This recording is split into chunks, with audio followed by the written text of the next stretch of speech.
সালাম। সম্মানিত আজকের 11 দলীয় জোটের নির্বাচনী যেই পরিচালনা কমিটি গঠনের যে আজকের যেই মজলিস, এই মজলিসের সম্মানিত সভাপতি, উপস্থিত আমাদের শরিক দলের যারা নেতৃবৃন্দ এসেছেন, আমাদের বাংলাদেশ খেলাফত মজলিসের যারা এসেছেন, সকলের প্রতি শুভেচ্ছা এবং স্বাগতম জানিয়ে আমি অল্প কিছু কথা বলবো। আমাদেরকে অনেকভাবে প্রশ্ন করেছেন আপনারা যে আমাদের এত ডিলে কেন, লেট হয়েছে কেন। তো এর বিভিন্ন কারণ আমাদের হাতে আছে, কিন্তু ব্যাখ্যা করতে গেলে কিছু নিজের গায়ে, কিছু আমার সংগঠনের গায়ে, কিছু আমাদের ভাইদের গায়ে, এরকম চলে যাবে। সবই তো আমাদেরই তো মিস্টেক, তার কারণেই তো আমাদের ডিলে হয়েছে। এর ভিতরে সব থেকে বড় যে কারণটি ছিল সেটা হলো আমাদের সিদ্ধান্ত দিতে আমাদের দেরি করেছে। আমাদের কেন্দ্র সিদ্ধান্ত দিতে আমাদের কি করেছেন? দেরি করেছে। এটা দিতে দিতে 20 তারিখে আমাদেরকে রিকনফার্ম করছেন যে হ্যাঁ, আমরা এই সিটে নির্বাচন করছি, রিকশা মার্কানি। তো 20 তারিখে যদি আমরা কনফার্ম হই, তাহলে আমাদের যেই ব্যানার আছে, আমাদের যে ফেস্টুন অথবা আমাদের যে লিফলেটগুলো আছে, এটা ডিজাইনের প্রয়োজন। ডিজাইন হওয়ার পরে সবাই তো এখন ভিড় করছে প্রত্যেকটা ছাপাখানায়, প্রেসে। তো সেখানে আবার সেখান থেকে বের করে আনতে তো অন্তত আপনি 2 দিন বা 3 দিন সময় তো দিবেন। তো আমরা পেয়েছি কয় তারিখ? আজকে কয় তারিখ? 25 তারিখ। পেয়েছি কয় তারিখ? 20 তারিখে পেয়েছি। 20 তারিখ দিন কিন্তু ওই এটা সেটা করতে করতে সন্ধ্যা হয়ে গেছে আমাদের। যেদিন পাইছি, আমরা পাওয়ার পরে এই নিয়ে মার্কা নিয়ে আসতে আসতে আমাদের সন্ধ্যা হয়ে গেছে। তারপরের দিন 21 তারিখেও কিন্তু আমাদের সমন্বয়কদের বসা হয়নি। 22 তারিখে সমন্বয়কদের বসা হয়েছে জামাত ইসলামদের, তাই না? জামাত ইসলামের 22 তারিখে সমন্বয়কদের সাথে আমরা বসলাম। 23 তারিখ 24 তারিখ আমরা এই 2 দিন সময় পাইছি এই কাজটা করার। এর ভিতরে আমরা করে নিয়ে আসছি, আলহামদুলিল্লাহ। এখন আমরা যেহেতু দ্রুত করেছি, আমরা তাড়াতাড়ি করার কারণে অনেক কিছু মিস্টেক আছে আমাদের। এর ভিতরে ভুল ভ্রান্তি আছে, কাগজ, কাপড়, এর মোটামুটি এটা টানানোর জন্য যেই প্রিপারেশন নেওয়া দরকার সব কিন্তু এখনো কমপ্লিট না। কাপড় চলে আসছে, সেটা এখনো কাটা হয়নি। আবার সেলাই করতে হবে, 2 পাশে 2টা আপনার লাঠি ঢোকাতে হবে, এটা টানাবেন। এটা হয়তো যার কাছে দিয়ে দিলাম 15টা করে নিল, একটা বাসায় বসে ব্যাগ যাতে করে নিল 15টা। তো এজন্য হলো দেরি হওয়া। আর যে কমিটির কথা বলছেন, কমিটি হলো আমরা আসলে খুব বেশি অ্যাক্টিভ মানুষ না। আমরা যারা এই রাজনীতির সাথে, রাজনীতি যারা খুব ফুল অ্যাক্টিভ মানুষ, তাদের জন্য হলো রাজনীতি। তো আমরা যেহেতু অ্যাক্টিভ না, এই কারণে আমরা রাজনীতিতে একটু পিছিয়ে সবসময়। আমরা দ্বিতীয় কারণ হলো আমাদের উলামায়ে কেরামের একটা বাৎসরিক পরীক্ষা চলতেছে প্রত্যেকটা মাদ্রাসা। আপনি যাকেই ডাকবেন, মঞ্জুর সাহেব আছেন এখানে, আমার ভিতরে চলে গেছেন, ডাকলেই আসতে পারে নাই। সব উনি আসলেন না, উনি হলো সেক্রেটারি, উনি যদি না থাকলে, কিন্তু ওনার তো ভাই বাৎসরিক পরীক্ষা। উনি সেই মাদ্রাসার একজন দায়িত্বশীল শিক্ষক, আসবেন কিভাবে বলেন? প্রত্যেকটা শিক্ষকের এই অবস্থা যে তারা মন দিয়ে কাজ করতে পারতেছে না, কারণ হলো পরীক্ষা চলতেছে। তার মধ্যে যে আলহামদুলিল্লাহ আমরা যতটুকু আগাইছি। আরিফ ভাই যে কথাটা বলছে, আমাদের স্পিরিট আছে, আমাদের যে ইন্টেলেকচুয়াল ক্যাপাসিটি আছে, আমাদের যে ঐক্য আছে, এটাকে যদি আমরা ঢেলে দেই, তাহলে অন্য দল যতই কাজ করুক আমরা সেটাকে রিকভার করতে পারবো ইনশাআল্লাহ। এটা আমাদের হাতে সুযোগ আছে। আর দ্বিতীয় নম্বর, একজন সাধারণ মানুষ আর একজন আলেম, আপনি আরিফুল দ্বারা কিছু মনে করেন আলেমরা বেশি, তো এই জন্য আলেমদেরকে নিয়ে বলছে। আলেম তিনি কিন্তু অনেক পার্থক্য। একজন আলেম যিনি মসজিদের ইমাম হন, তার অনেক মুসল্লি থাকে। একজন আলেম তিনি শিক্ষক হন, তার অনেক ছাত্র থাকে। একজন আলেম তিনি যদি দায়ী হন, তার অনেক মুবাল্লিগ। তার মানে একজন আলেম মানে একজন ব্যক্তি না। একজন আলেম মানে সমষ্টিগত একটা গোষ্ঠীর মতো। সুতরাং প্রত্যেকটা আলেম একটা দায়িত্বশীল জায়গায় থাকেন। কোনো আলেমরা দেখবেন না বাড়ি ঘুরে বেড়াচ্ছে, এরকম আপনি পাবেনই না। সুতরাং প্রত্যেকটা আলেমরা যে অল্প হলেও এদের কার্যক্রম, এদের পরিধি অনেক বেশি। এদের একজন মানে অনেকগুলো মানুষ তারা আসছে, এটা ভেবে নিতে হবে। তো যেহেতু উলামায়ে কেরাম আসছে, কাজ করার জন্য প্রতিজ্ঞাবদ্ধ হয়েছে, আমরা অল্প দিনের ভিতরে একটা ভালো একটা জায়গায় যেতে পারবো।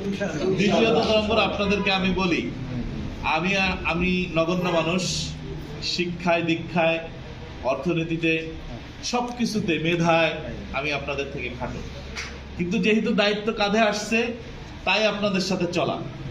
আমি প্রথম যখন এই নির্বাচনের কথা হয়, আমার ফারুক ভাই আছেন, ফারুক সাহেব আছেন, তা আমি একটা পোস্টার আমি বাইরে দিলাম, এটাই কোনো মার্কা ছিল না।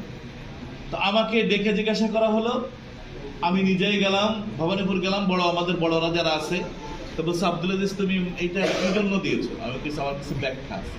ব্যাখ্যাটা হলো, সবাই ধানের শীষের একটা দিয়েছে, কেউ অন্যান্য মার্কার দিয়েছে, হাত পাখা দিয়েছে, তা আমাদের উলামায়ে কেরামের পক্ষে আমি কোনো ছবি দেখি না এখনো। একেবারে নির্বাচনের আগ পর্যন্ত, অর্থাৎ এই মনোনয়নের আগ পর্যন্ত আমি কারোর ছবি দেখি না যে সে দিছে যে আমি দাঁড়াতে চাই। তো আমি বললাম যে আমি দাঁড়াতে চাইনি, কিন্তু কারণ ছিল। তা তাদেরকে আমি বলেছিলাম যে আমি যে নির্বাচন করব এমন নিয়তে করিনি, করছি হলো উলামায়ে কেরামের শান রক্ষার জন্য।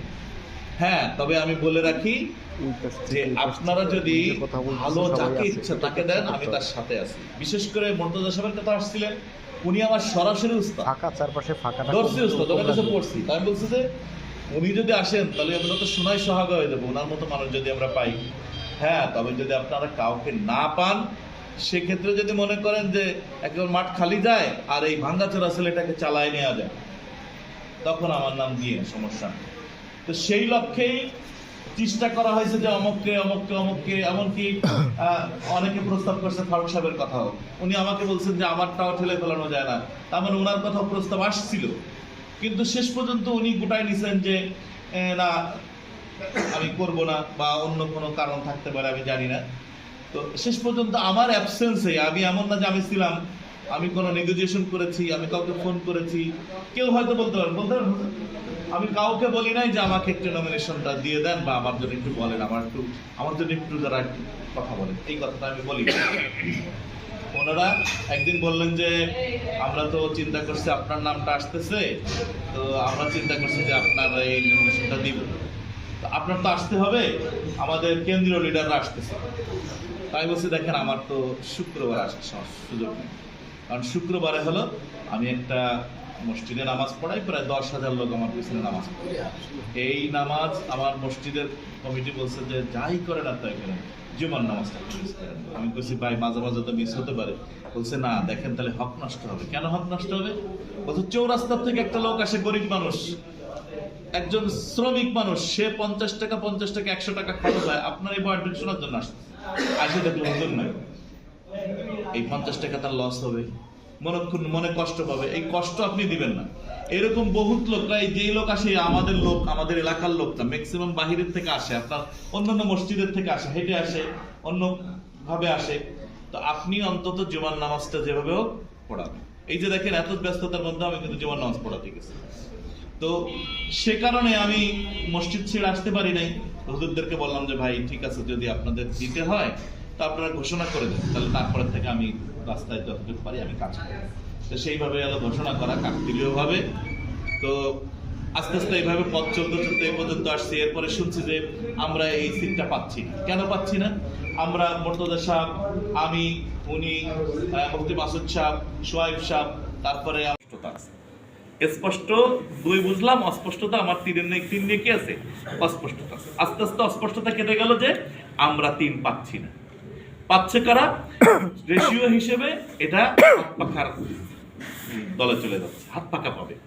শেষ পর্যন্ত দেখলাম যখন ভাগাভাগি হচ্ছে, জামাত ইসলাম যেখানে যেখানে পাওয়ার কথা 179 সিট, আর আমাদেরকে দেওয়া হলো 20 সিট, আর হাত পাখার জন্য রাখা হলো 47 বা 50টা সিট। তা হাত পাখার যে 50টা, এবং আরিফ ভাইয়ের কথা আসছিল যে হয়তো এনসিপি পাবে। তো আমি লিস্ট দেখলাম, এনসিপির যে কটা লিস্ট দেওয়া আছে সেই কটার ভিতরে, এনসিপিকে যে কটা দেওয়া হচ্ছে সেই কটার ভিতরে দেখি যে টুঙ্গিপাড়া নাই, এই 3 নম্বর আসন নাই। তাহলে তো আরিফ ভাইও পাচ্ছে না। তাহলে কি হচ্ছে ব্যাপারটা? তা এনসিপি আসলে ওনার নামটা আসলো কিভাবে? আমি তারপর জিজ্ঞাসা করলাম, বললো যে ওনারা যে কটায় নমিনেশন জমা দিয়েছে সেই কটার ভিতরে টুঙ্গি পড়া আছে, ওনারা চাচ্ছেন আরো বেশি, সেই হিসেবে টুঙ্গি পড়া ওরা ইনক্লুড করেছে। কিন্তু মূলত হলো যে হাত পাখার জন্য এটা রেখে দেয়। তো হাত পাখার কথা যখন বলা হয়েছে তখন আমরা আরো স্থির হয়ে গেলাম যে হাত পাখা কাজ করবে, আমাদের কমিটিটা তাদের কমিটির সাথে সমন্বয় করে দেবে। আজকে জামাত ইসলাম যেমন আমাদের সাথে দিচ্ছেন, আমরা এইভাবে চিন্তা করলাম যে আমাদের কমিটিটাও, আমি কেন্দ্রে গেলাম, কেন্দ্রে গেলে মামুন সাহেব একটা প্রিন্ট দিলেন যে আমরা যেন এমনি মাঠ ছেড়ে চলে না আসি, আমরা কি করব, কমিটির সাথে আমরা একটা সমন্বয় করে দেবো। আজকে যেমন জামাত ইসলামের কর্মী এটা চেনা যাচ্ছে, আরিফ ভাইয়ের কর্মী, এনসিপির কর্মীগুলো আমরা জানছি, আমাদের কর্মী কে কে এটা যদি দিতাম আমরা জানিয়ে দিতাম এটা আমার কর্মী, আমাদের দলের কর্মী। আর যদি আপনি ছেড়ে দেন, এই কর্মী হিসেবে যদি আপনি সংগঠনের সাথে সংগঠনের পরিচয় না করায় দেন, তাহলে তারা মন মতো করে এক একজনকে নিয়ে নেবে, এটা তাদের কর্মী বলে গণ্য হবে, আপনার কর্মী বলে গণ্য হবে না, আমাদের দলের কর্মী বলে গণ্য হবে না। তো আমরা সেই লক্ষ্যে মোটামুটি আর কি কর্মীগুলোকে আটকে রাখার জন্য কাজ চালাচ্ছিলাম। তো পরে দেখা গেল যে আমাদের সেই যারা শরিক গোষ্ঠী ছিল তারা আমাদের থেকে বের হয়ে গেল। তাহলে আবার এই 47 সিট ভাগাভাগি, তখন দেখলাম যে আমাদের আরো 7 সিট দেওয়া হয়েছে। 2 সিট দেওয়ার সাথে সাথে আমাকে রাত্রে ফোন করে জানানো হলো যে আপনাকে সম্ভবত এই সিট দেওয়া হচ্ছে। এরপর 2 দিন পরে মামুন সাহেব নিজেই সামনে বসা ছিল, আইবিকে ফোন করেছে রাত 3টায় ফোন করে। আইবি সাহেব আমাকে ফোন করে যখন পাইনি, আফজলকে ফোন করছে। আফজলকে যখন ফোন করে পাইনি, তখন আমার বাসায় ফোন করছে আমার বোনকে, ফোন করে বলছে যে ঘুমায় থাকলে উঠায় বলেন যে আইবি সাহেব বসে রয়েছে, লিডার বসে আছে, কথা বলবো। তখন আমি গেলাম, বলছে যে আইবি সাহেব আমাকে বলতে, ধর মিয়া আপনার জন্য এত চেষ্টা করে আমরা সিট কনফার্ম করে আর আপনি ঘুমায় থাকেন। আমি বলছি কনফার্ম? হ্যাঁ আপনার কনফার্ম, দেখেন সামনে লিডার বসে আছে, মামুন সাহেব বসে আছে। এইভাবেই গেল আমাদের পাওয়া। এরপরে আমি প্রথম যে ফোনটা দেই প্রথম দিনে, সেটা হলো আমি আমাদের জামাতের যে আমির ছিলেন রেজাউল করিম ভাইকে ফোন দিয়েছি, ভাই এই তো আমাকে বলা হয়েছে আমার কেন্দ্র থেকে, আপনাকে কি কিছু বলছে কিনা? বলছে ভাই আমার তো এখনো ক্লিয়ারেন্স দেয় নাই, আমাদের একটা নির্বাহী কমিটির মিটিং চলছে, সেখানে ওখান থেকে আমাদেরকে একটা রাত্রেবেলা একটা ভার্চুয়াল মিটিং হবে, সেখানে জানিয়ে দেওয়া হবে।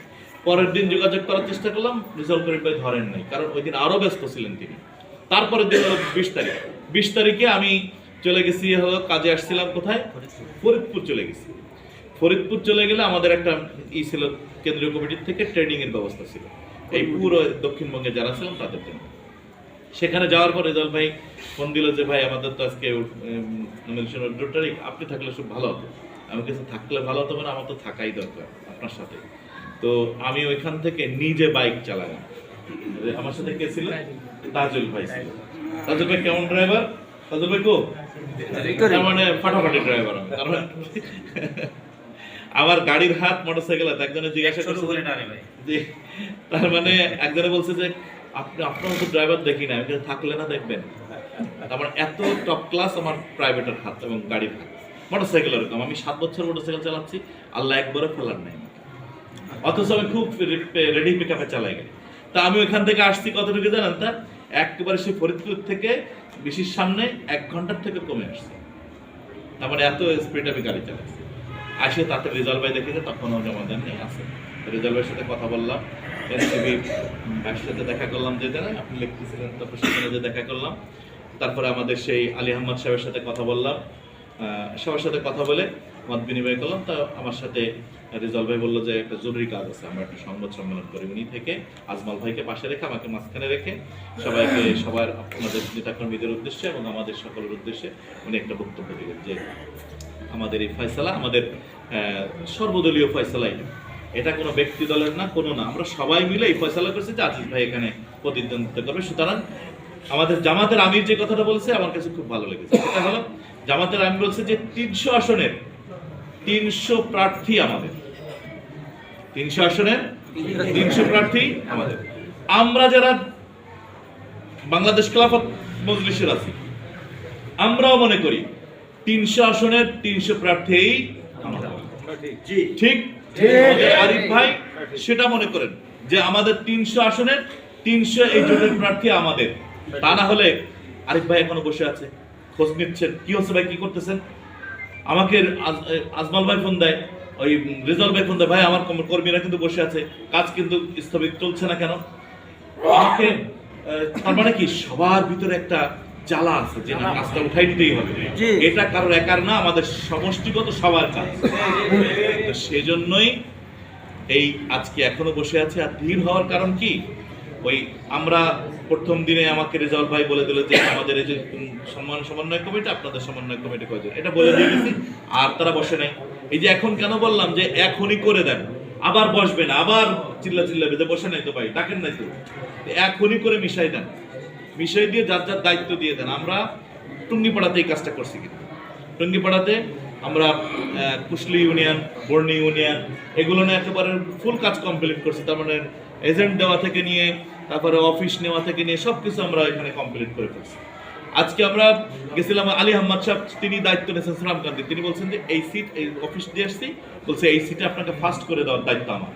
কুশলি আমাদের সভাপতি আছে, উনি বলছেন যে আমি এক ভোটে ফার্স্ট হলে আপনাকে ফার্স্ট হয়ে দেবো। আমার গ্রামে আজকে সকালে বসছিল, ওনারা খুব সন্দেহান ছিলেন যে আমার গ্রাম থেকে তো নামে না। আমি কিছু নামবে না কেন? আমি তো কোনো অপরাধ করিনি, কেন নামবে না? হ্যাঁ, তবে একটা গোষ্ঠী ভয়ভীতি দেখাচ্ছে, যার কারণে সবাই সামনে আসতে চাচ্ছিল না। গতকালকে আমার বড় ভাইকে বলছি, উনি এসবিতে আছেন, বললাম ভাই বাড়িতে যেতে হবে। ছোট ভাইকে বললাম যে বাড়িতে যেতে হবে, চলো। আসছে আমার সাথে, আমি বললাম গ্রামের সবাইকে ডাকে। একেবারে যারা একেবারে দাজ্জাল মানুষ, একেবারে মুরব্বী, সব তাদের সামনেই সবাই ঘোষণা করছে আমরা যেভাবে পারি তোমাকে এখান থেকে আমরা ফার্স্ট বানাবো। আমরা যদি সেইভাবে প্রতিজ্ঞা করতে পারি, আমাকে না 10-11 দলকে এবং এই ইসলামী জোটকে আমরা বিজয় করতে পারবো না ইনশাআল্লাহ। আমরা প্রতিজ্ঞা করব। শুনেন, আমি একটা কথা বলি, আমরা যারা ইসলামিক দল করি, আমাদের অনেকে বলেন যে এই আব্দুল তো খরচ করে না। আমরা আসলে গরিব মানুষ, আমরা যারা ইসলামিক দল করি আমাদের হাতে এত ফাইন্যান্স ক্যাপাসিটি খুব কম থাকে। তার মধ্যে থেকে আমি এখন পর্যন্ত একজন মানুষ বলেন যে অমুক জায়গায় তো বলছিলাম যে ভাই 2000 টাকা লাগে, আমি বলছি না ভাই দিতে পারবো না, দেখান তো ভাই একজন আছেন নাকি? হ্যাঁ, হয় কি আমি যেহেতু ওই যে টাকা দেওয়ার জায়গা এখনো নেই, আমার অত টাকা নেই, কিন্তু টাকা দেওয়ার একটা জায়গা থাকলে আমি বলতাম যে ভাই এই কয়টা রাখেন, 5 টাকা রাখেন, আস্তে আস্তে খরচ করেন। কিন্তু জায়গাটা এখনো তৈরি হয়েছে নাকি? আপনার তো সমস্যা হয়নি। তো আমি সেজন্য দিতে পারিনি। আমি আসার পরে ভাই কি করছে, কত টাকা হচ্ছে একটু বলেন তো। আমি এর চেষ্টা করি, রুটি খেয়েছি ভাই, আমি দেবো, এই মঞ্জুর ভাই চুপ করে দিয়ে আসেন না আগে।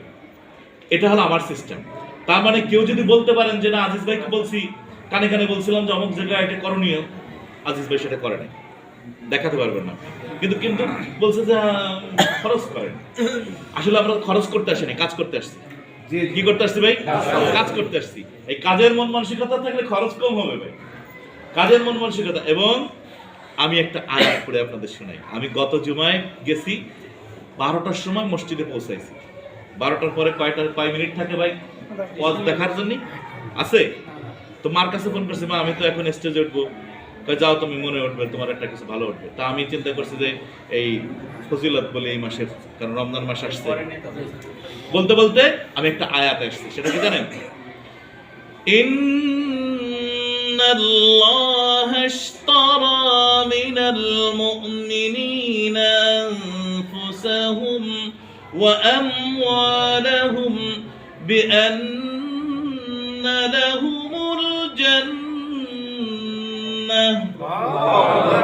আল্লাহ রাব্বুল আলামিন বলেন, বান্দা আমি তোমার সাথে একটা বেচা কেনা করতে চাই, আমি তোমার সাথে একটা বিজনেস করতে চাই। বিজনেসটার পলিসিটা কেমন?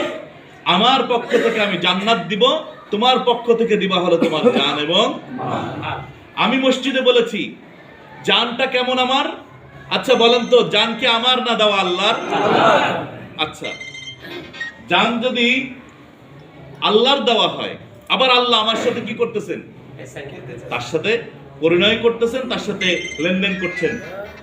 একটা জিনিস দেখেন, জানটা আবার কেমন? আল্লাহ রাব্বুল আলামিন ক্লিয়ার বলে দিয়েছে তোমার জানের মূল্য কতটুকু। আল্লাহ রাব্বুল আলামিন বলেন, কুল্লু মান আলাইহা ফান ওয়া ইয়াবকা ওয়াজহু রাব্বিকা যুল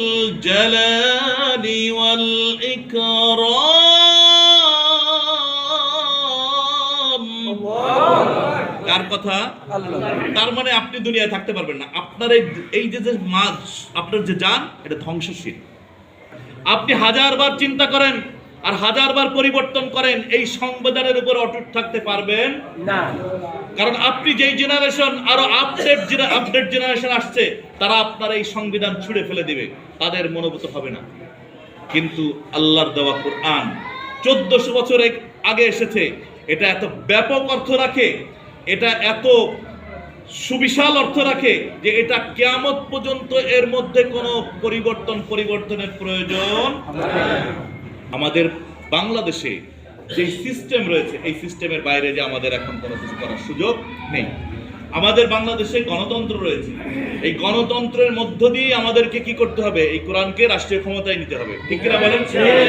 এই কারণে এটা নিয়ে আমাদের অনেক প্রশ্ন উত্তর আছে। গণতন্ত্র বৈধ অবৈধ দেখবো ভাই, বৈধ অবৈধ দেখবো, আগে কোরআন রাষ্ট্রীয় ক্ষমতায় গেলে তারপরে কোরআন দিয়ে আমরা সবকিছু বৈধ অবৈধ মাপবো ইনশাআল্লাহ। কিন্তু এর আগে আপনি সবকিছু বৈধ অবৈধ মাপতে গেলে কোরআনকে নিতে কষ্ট হবে। সুতরাং আমরা এখন অমুক ভাই তমক ভাই, সে কিরকম, কার আকীদা কিরকম, দ্যাট ইজ নো ম্যাটার। কোনো এটা কোনো দরকার নেই, বিষয় না। এখন বিষয় হলো আমি রাসূল সাল্লাল্লাহু আলাইহি ওয়াসাল্লামের ওই বাণীটার কথা বলি, তাআলাউ ইলা কালিমাতিন সাওয়াইন বাইনানা ওয়া বাইনাকুম, তোমরা আসো আমরা একমত হই, তোমরা এবং আমরা যে বিষয়টা এক কথা বলি। যারাই চেয়েছে কোরআনকে রাষ্ট্রীয় ক্ষমতা নিতে, আমরা সবাইকে এক প্ল্যাটফর্মে নিয়ে এসেছি। আমরা সবাই চাই কোরআন যেন রাষ্ট্রীয় ক্ষমতা